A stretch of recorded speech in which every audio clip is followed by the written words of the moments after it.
I know this is such a reoccurring theme every time we talk about Lindsey Graham, but you're going to see what I mean here. Every time he has to defend Trump because he's chosen this life for himself, you can see it in his eyes. A little part of him dies inside. A little part of his soul.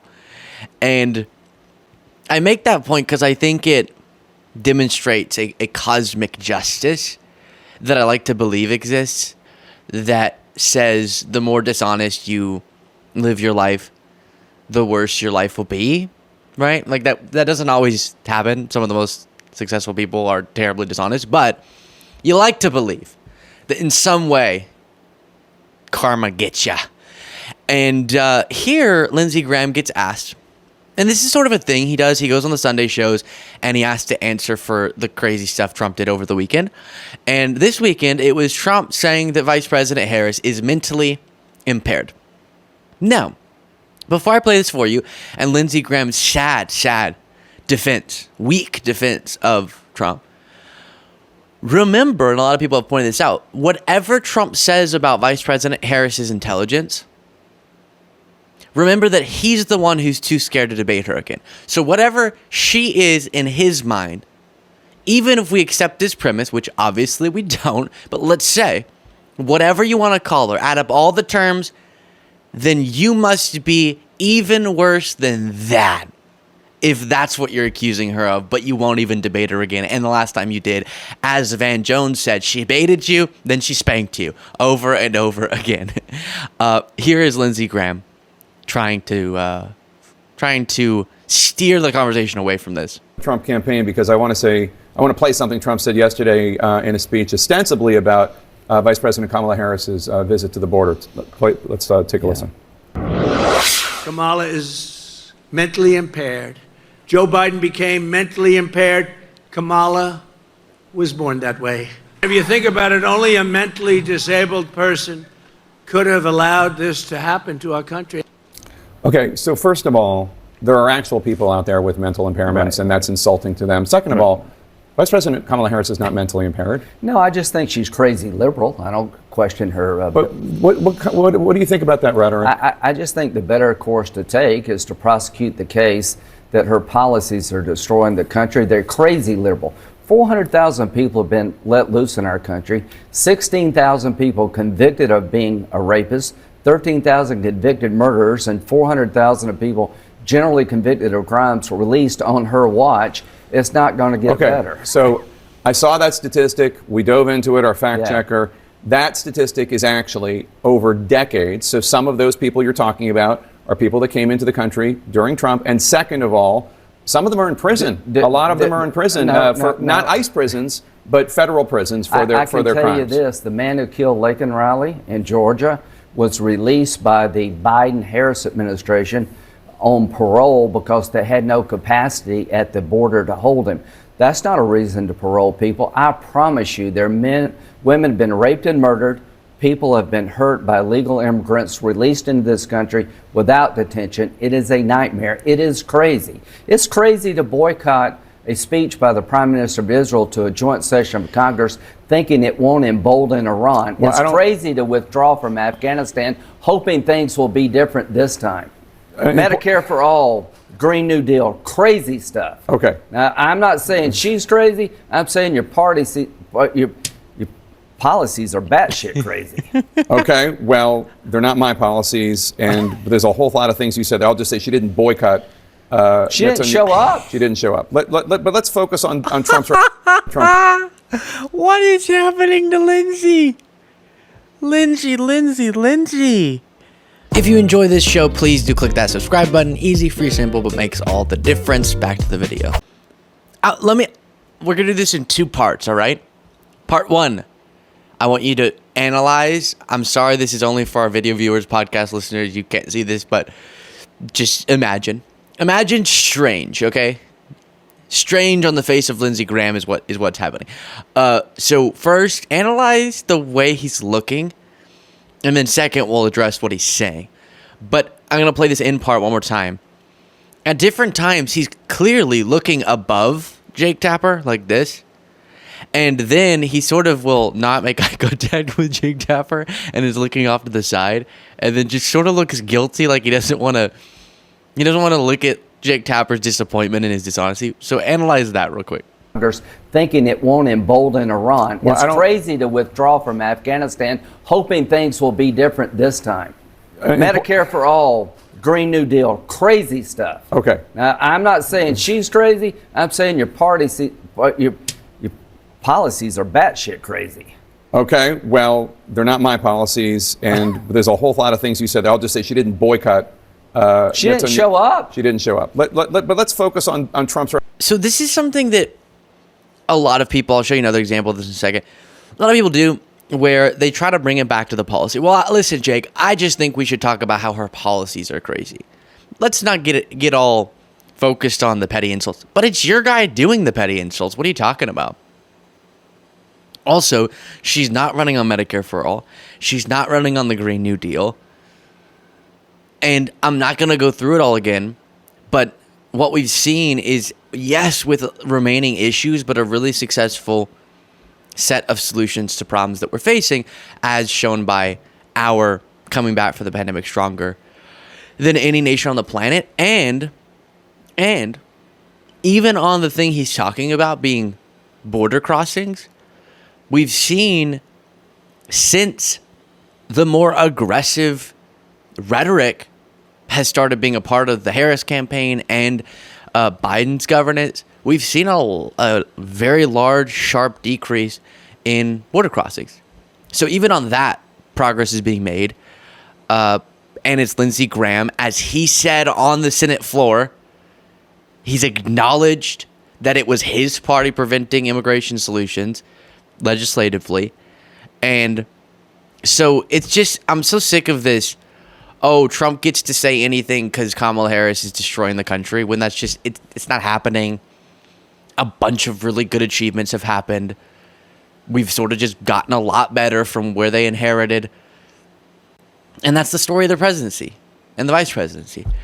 And it bothers me that the conversation gets yanked in such a crazy, hyperbolic, ridiculous direction as a way of justifying anything that Trump does. Really, Lindsey, just say, hey, I think my candidate, even if I like him for some reason, or I guess I'm just too scared of his followers, I think our candidate's acting like a child.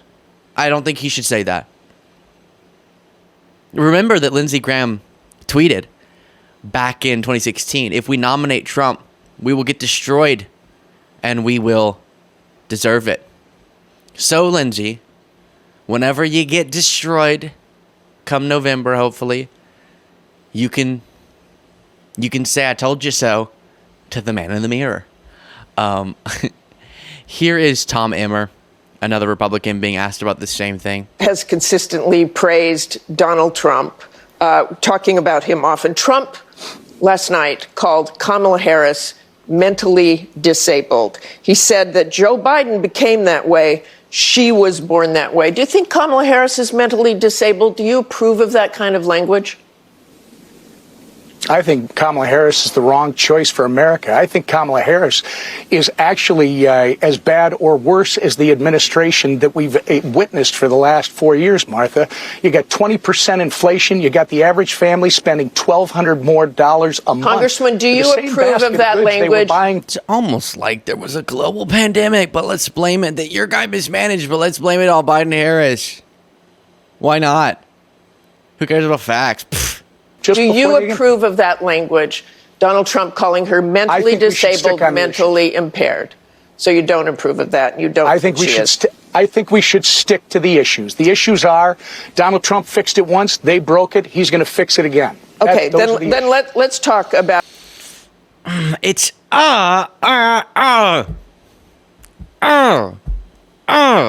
so irritating. What do you mean he fixed it? The analyses that have showed us that Trump's mismanaging the pandemic led to hundreds of thousands of deaths that didn't have to happen. That his mismanaging of the pandemic created a worse economic situation than we had to experience. That we haven't seen a threat to our democracy as he was leaving office, like that since the Civil War. That thing he fixed and handed, that crime spiked at unprecedented levels as he left office, that's the thing he fixed and handed to Biden-Harris? I'm obviously excited for this election season to be over because hopefully Harris will be elected. But I'm just so tired of having to deal with this talking point. Oh, sorry. I do have to take issue with two things. First is the host. I say this with love. I know she wasn't probably trying to do this. But to say, quote, do you think Kamala Harris is mentally disabled? That's not, you don't ask that. You could just, she then, when she followed up, corrected it and would say, do you think that language is appropriate? Don't let Trump feed you a question. Today on our panel, we're discussing if we believe Kamala Harris is mentally... No, okay, obviously, we can classify that as a petty, ridiculous insult, not something we need to get people's take on, but the appropriateness of that insult we can get people's take on. And then number two, Tom Emmer, if you want to stick to the issues, let's stick to the issues. What fake news, always trying to focus on other things. You know, a way you could get things back focused on the issues is you can go tell Trump to stop distracting people with his insanity. If you think we should just talk about the issues, then your guy needs to stop doing things that aren't about the issues. Because it's not Kamala Harris calling Trump mentally impaired. It's him doing that time and time again. Now, before I'm not playing this clip for any particular reason. Remember, there's a hat that's made that sells like crazy. Oh, there's a fly. Oh, I wonder where the fly came from. See, 2 years ago, I wouldn't have had a fly up here. You're changing rapidly, but we can't take it any longer. We can't take it any longer. It takes... Kamala Harris, according to him, is mentally... in Joe Biden's America, flies are all over the place. And then just real quickly, Roseanne Barr. Trump, hear me when I say this. Trump is, in my opinion, the first woman president of the United States.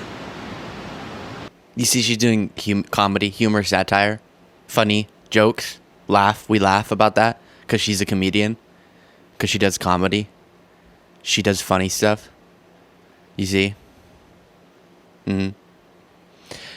So, yes, I also want to focus on the issues. But it is Trump who gives us every reason to talk about the crazy stuff that comes out of his mouth. And I'm so sick of the Tom Emmers, the Lindsey Grahams, acting like it's somehow the media's fault that Trump does that. And acting like it's everything he does is acceptable because of some stance they have on the issues. Yeah, or you could pick someone who's an adult, has the same stances that you want, and has high character. You could have done that. And then real quickly, Democratic Congressman or Senator Chris Coons on Fox News. Well, were you encouraged by the meeting between President Trump and President Zelenskyy? Because they came out of it and seemed that they had met, had some kind of meeting of the minds, that they heard each other. I mean, President Trump said, it hasn't changed where he is overall on trying to get this thing ended. But even President Zelenskyy, and he talked with our Griff Jenkins too, sounded like he felt like it was a good meeting. I'm glad they met. It's important that there be conversations between President Zelenskyy and both Republican and Democratic leaders of our nation and candidates to be the next president of our nation. But in the clip that you're showing right now, President Trump said, "I'm a very good friend of Putin's." And you could see Zelenskyy sort of stiffen up and go, well, I hope you're a better friend of Ukraine than you are a friend of Russia under Putin. So it was a strikingly awkward moment. Putin is a war criminal. Putin has carried out horrific attacks in Ukraine. We should not have a president of the United States saying that he is seeking to be a better friend of Vladimir Putin. So sometimes in reaction to that, people will say, oh, war hawk, or that how are we ever going to find peaceful solutions with our adversaries if we're not trying to be friendly with them, even amid conflicts, blah, blah, blah. And I need to be clear that sometimes this person's an enemy of the U.S. language can obstruct solutions. But the reason that the point here from Chris Coons is just absolutely on point is that Trump's not saying, I'm open to diplomacy if we can find a peaceful solution, or I'm open to talks. Or what Trump's doing is trying to put on an even moral playing field Zelenskyy and Putin. When he says, as he did in that interview with Zelenskyy, that Zelenskyy wants this war to come to an end, and I think Putin does as well, he's setting up a framework by which we analyze this conflict if we were to do it in the way that he's asking us to with that logic, that makes us believe that both actors are in this tough situation that they don't know how to get out of. When Zelenskyy is just defending his country, Putin doesn't want the war to end. How do we know that?